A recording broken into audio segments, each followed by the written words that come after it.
নমস্কার বন্ধুরা, আশা করি আপনারা সকলে ভালো আছেন। কাকলি কিচেনে সকলকে স্বাগত। আজকে বানিয়েছি মৌরি বাটা দিয়ে রুই মাছ। একঘেয়ে মাছের ঝোল খেতে ইচ্ছে না করলে এইভাবে মৌরি বাটা দিয়ে রান্না করে স্বাদের পরিবর্তন করতে পারেন। তাহলে চলুন কিভাবে রান্না করেছি দেখা যাক। আমি 4 পিস মাছ নিয়েছি, 2 পিস গাদা, 2 পিস পেটি। আমি এখন নুন দিয়ে দিচ্ছি আর হলুদ দিয়ে দিচ্ছি। নুন হলুদ আমি ভালো করে মাখিয়ে নিচ্ছি। এইখানে আমি নিয়েছি 1 চামচ মৌরি, কয়েকটা কাজু আর চালমগজ। আপনারা চাইলে চালমগজ বাদ না থাকলে বাদ দিতে পারেন, শুধু মৌরি আর কাজু নিতে পারেন। এটাকে আমি শিলে বেটে নেব।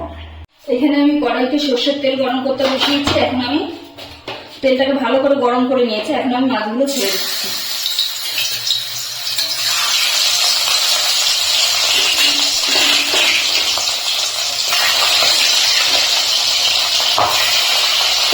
মাছগুলো এক পিঠ হয়ে গেলে আমি উল্টে দেবো। মাছগুলো আমি হালকা লাল লাল করে ভেজে নিয়েছি। এখন আমি তুলে দিচ্ছি। এখন আমি ফোড়ন দিয়ে দিচ্ছি কয়েকটা গোটা জিরে আর গোটা গরম মশলা, এলাচ, লবঙ্গ আর এক টুকরো দারচিনি। ফোড়নটা ফুটে গেলে আমি দিয়ে দিচ্ছি পেঁয়াজ কুচি। পেঁয়াজটাকে আমি লাল লাল করে ভেজে নেবো। প্রথমে পেঁয়াজটাকে আমি হালকা লাল লাল করে ভেজে নিয়েছি। এখন আমি দিয়ে দিচ্ছি আদা বাটা। আদাটাকেও ভালো করে নেড়ে নেব। তারপরে আমি দিচ্ছি টমেটো কুচি।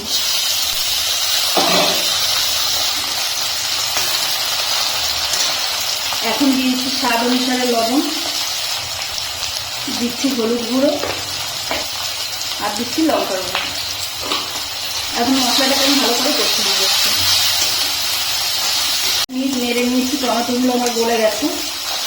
এখন আমি যে বেটে রেখেছিলাম মৌরি, চালমগজ আর কাজু বাটাটা আমি দিয়ে দিচ্ছি। এখন আমি মশলাটাকে ভালো করে কষিয়ে নিচ্ছি। আমি একটু জল দিয়ে দিচ্ছি, সামান্য জল দিয়ে ভালো করে কষিয়ে নেব।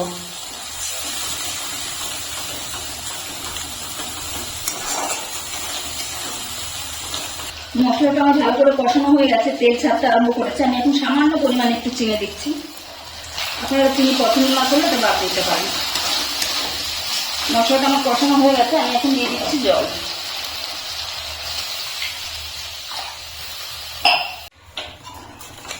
জলটা দিয়ে আমি এখন ঝোলটাকে একটু ফুটিয়ে নেবো। প্রথমে ঝোলটা আমার ভালো করে ফুটে গেছে। এখন আমি মাছগুলো ছেড়ে দিচ্ছি। এখানে আমি গোটা 2টো কাঁচা লঙ্কা দিয়ে দিচ্ছি। আপনারা চাইলে এটা চিড়ে দিতে পারেন। এখন আমি 5 মিনিট ভালো করে ফুটিয়ে নেব। মাছের ঝোলটা আমি 5-6 মিনিট ভালো করে ফুটিয়ে নিয়েছি। এখন আমার ঝোলটা তৈরি হয়ে গেছে। আমি এখন নামিয়ে নিচ্ছি। রেসিপিটি আমার তৈরি হয়ে গেছে। ভিডিওটি যদি ভালো লাগে তাহলে আপনি লাইক করবেন, সাবস্ক্রাইব করবেন এবং কমেন্টে জানাবেন কেমন হয়েছে।